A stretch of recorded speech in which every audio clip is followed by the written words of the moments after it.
Mongolia, home to the largest contiguous land empire in world history, a land of impossible landscapes. From the endless steppe, once home to the mammoth, to soaring mountain ranges covered in glacier. This is the least populated country on planet Earth, with even less paved roads.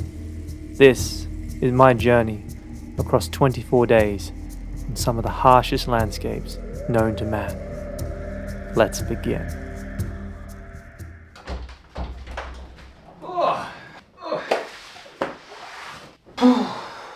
I'm in Mongolia. I'm actually in Mongolia. How sick is that? Now, we're here, we've finally arrived. Now I say we because I'm traveling with a friend, but he has decided to opt for his own room tonight, which is fine because it means that I get my own room as well. And after that long plane trip and, well, it's very hot in Singapore, this is kind of welcome. I'm very, very glad about this. Anyway, we are going to be traveling for the next crazy amount of days, something like 24 days. We're going to be here in Mongolia, traversing a lot of the country. We're going to be going through a lot of the country. We're going to be heading down south through the Gobi Desert, up along the old mammoth steppes, up towards the Altai range, and then up over the top, traversing the top of the country, back through Karakoram, which is Genghis Khan's original capital of the Mongol Empire, and then back through to Ulaanbaatar. So all of that in 24 days, so it's going to be a lot of driving. Now, in all the research and stuff that I've done over Mongolia, because I have wanted to come here for years, I've never found a way to get across it, because it seems like there's just so many dirt tracks and you just don't know which one to take. So we are doing a self-drive tour, it's called. So we've got a car and an iPad by a tour company called Follow the Tracks, and they have plotted out a route which is quite extensive, and from all the research I've done is probably the best tour I've ever seen that you could possibly do in Mongolia, you know, at least without having to do all the research yourself. So all I know, because it's a very mysterious land, is we'll be seeing eagle hunters. We will be climbing, it's been a long flight, climbing the Altai mountains up to 4,000 meters elevation, and we'll also be going through the Gobi Desert, which is some of the harshest and driest land in the country. And it is also the fastest growing desert in the country. So much so that the Chinese government have tried to put trees along their side of the Gobi to try and stop it from encroaching into all the cities down there. So pretty awesome, pretty awesome. But I think I'm going to end this here, and let's go and explore. Come with me. Let's go through Mongolia in 24 days.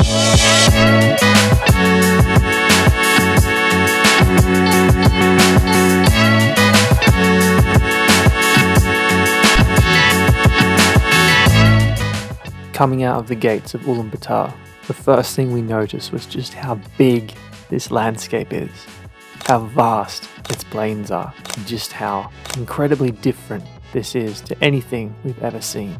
Legend has it that Genghis Khan hid his family out in eastern Mongolia, hiding them from raiders.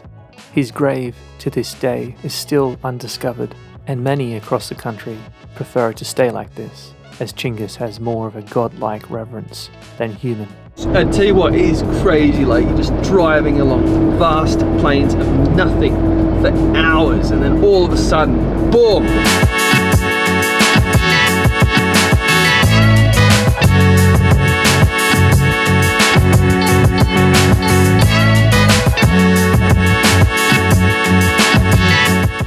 The next day we headed south, deeper into the Gobi Desert, on the last tarred roads we would see for about a week. So we've left the tarred roads and we're heading back on the dirt, because there's not many tarred roads out here in Mongolia, and we are going that way. That way. Don't miss the turn off. Try not to. Watch out for the traffic. Yes.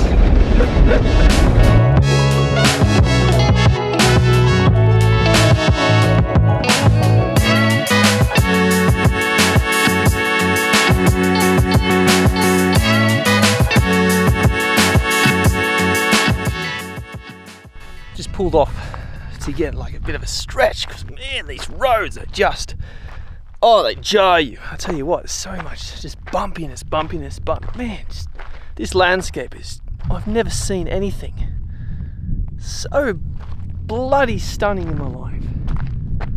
It's just so empty. It's, man, like the mountains are just incredible. God. 10 out of 10 recommend. We're heading to the Gobi next though. We're heading that way, which is Gobi Desert. And I have a feeling that's gonna be quite special. This is the part that David Attenborough doesn't show you. It's what the toll of the dirt roads has taken out everything. Certain things, aka eggs, smashed. That's alright though, because look at the landscape, hey? Alright, we just arrived at the Gobi Desert. Finally, after one of the most intense drives I've ever experienced. And we're out here, gonna ride some camels. Why not? Why not? I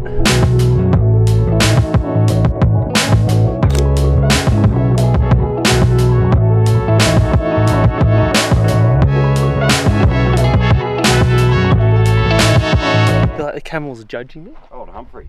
Because they're just so big. They're just so big.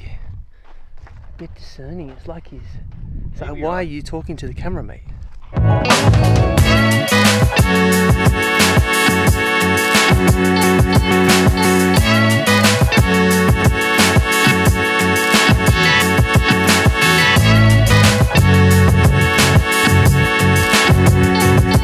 The next morning, we got up before sunrise and headed to Els. This is the great sand dunes of the Gobi Desert, some of which reach 800 meters in height. They are the largest sand dunes in Central Asia, and at sunrise, they are something else entirely.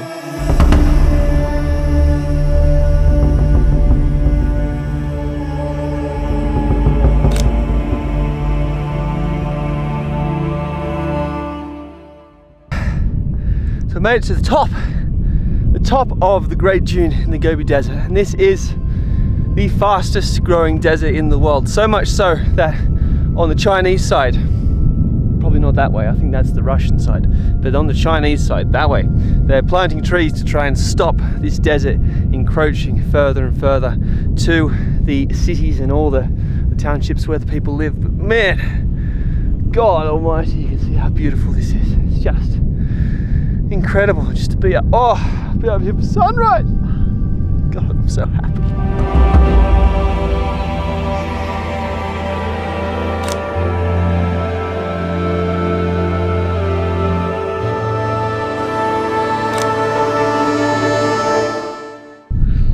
You can even see down here where we've just got so much of the grass has just been, you know, holding it back, holding the sand back from just completely devouring all this landscape just here.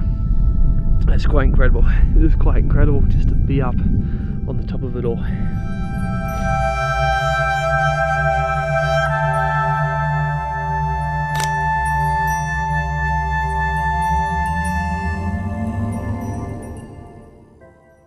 Anyway, it's time to go back down. I'm still trying to figure out how I'm going to do that because I don't have a sled, so it's going to be a very, very, very long walk, but nowhere near as intense as the climb up. Still coughing from all the exertion. This is so hard. The sunrise is almost up. Whew! Gobi Desert! Yeah! Yeah, bucket list ticked off.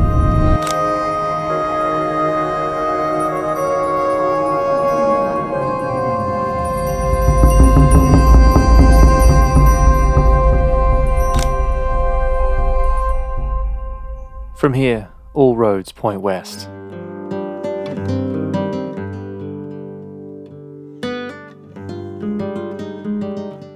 Well, until they point east when we go back, but for the most part, they point west.